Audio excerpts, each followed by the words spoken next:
आप देख रहे हैं टू द पॉइंट, जिंदगी जिंदाबाद। तो चलिए शुरू करते हैं आज की बात आपके साथ। नमस्कार। आखिर आपके 10th और +2 के परीक्षा परिणामों के पश्चात बेटा आपके लिए वो समय आ ही गया जब आपको आपकी अगली लाइन, आपकी अगली स्ट्रीम्स और आगे रखे जाने वाले विषयों के बारे में अब चिंता हो रही होगी। केवल विद्यार्थी ही नहीं बल्कि उनके अभिभावक भी अब इस कंसर्न में होंगे, इस चिंता में होंगे कि हमारा बच्चा आगे अब क्या करे। तो एक अध्यापक होने के नाते सबसे पहली बात मैं आपको ये कहना चाहूंगा कि ये चिंता करने का वक्त नहीं बल्कि स्मार्ट होकर अपने सामने उपलब्ध सभी विकल्पों को विचारने का समय है। आप राय मशवरा सबसे कीजिए पर फैसला कुन आप बनिए।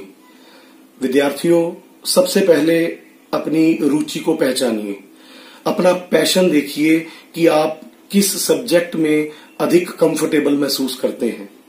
उसके बाद ही आपको अपनी दिशाएं निर्धारित करने में और सुगमता होगी। आपके पास आपकी 10th और +2 के पश्चात मेडिकल लाइन है।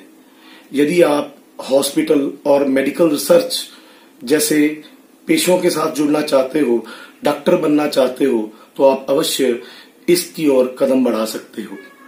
दूसरी स्ट्रीम है आपके पास नॉन मेडिकल। यदि आप इंजीनियरिंग और इंडस्ट्री के क्षेत्र में कदम जमाना चाहते हो तो आपके लिए ये सर्वाधिक उपयुक्त रहेगा। तीसरी लाइन है आपके पास कॉमर्स। यदि आप अकाउंटेंसी और सीए की लाइन अडॉप्ट करना चाहते हो तो ये आपके लिए बेस्ट कैरियर ऑप्शन हो सकती है।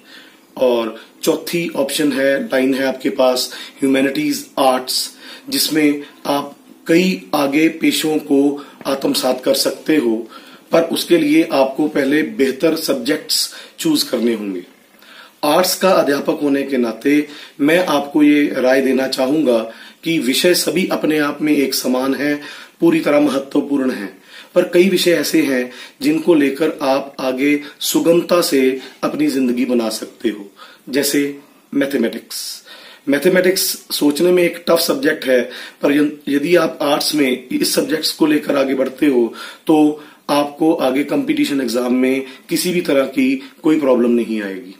इसी तरह है इंग्लिश इलेक्टिव। इस सब्जेक्ट की हाई डिमांड है, पोस्ट ज्यादा है और एलिजिबल कैंडिडेट्स कम है, इसलिए आप इसका भी विकल्प ले सकते हो।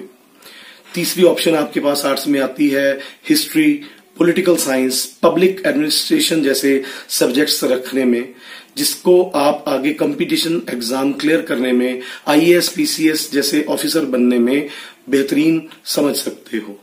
आप इन सब्जेक्ट्स में ऑनर्स लेकर आगे बढ़ सकते हो। इसके अलावा फिजिकल एजुकेशन, ज्योग्राफी जैसे कई प्रैक्टिकल सब्जेक्ट्स हैं। लड़कियों के लिए होम साइंस, म्यूजिक जैसे सब्जेक्ट्स हैं जिसमें आप पारंगत बन सकते हो। देखिए, एक बात अवश्य ध्यान रखिए कि सब्जेक्ट कोई भी रख लो, यदि आपकी उसमें रुचि है तो पढ़ने में भी मजा आएगा, कल को उसी सब्जेक्ट में आपका प्रोफेशन बनेगा तो काम करने में भी मजा आएगा। और जिस सब्जेक्ट में भी आप पारंगत बनते जाओगे उसी सब्जेक्ट की वैल्यू आप डलवा पाओगे। और मैं अभिभावकों को भी ये बात अवश्य कहना चाहूंगा कि बच्चे का इस समय उसका साथ देकर, उसके साथ पॉजिटिव समय बिताकर उसको उसकी दिशा निर्धारण में अपना बहुमूल्य योगदान दें। विद्यार्थियों, आपके सामने आपकी जिंदगी, आपका ध्येय है। किसी के पीछे लगकर अपने सब्जेक्ट्स चूज मत कीजिए। आप अपनी किस्मत के निर्माता खुद बनिए। अपना पैशन, अपनी रुचि के मुताबिक अपने कदम को आगे बढ़ाइए। सफलता तभी आपको मिलेगी।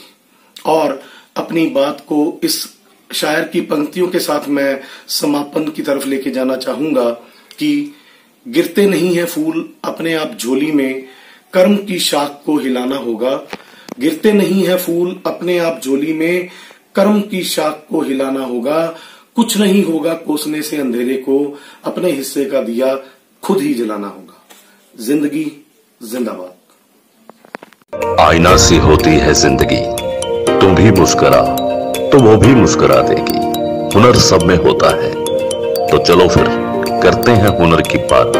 टू द पॉइंट, जिंदगी जिंदाबाद।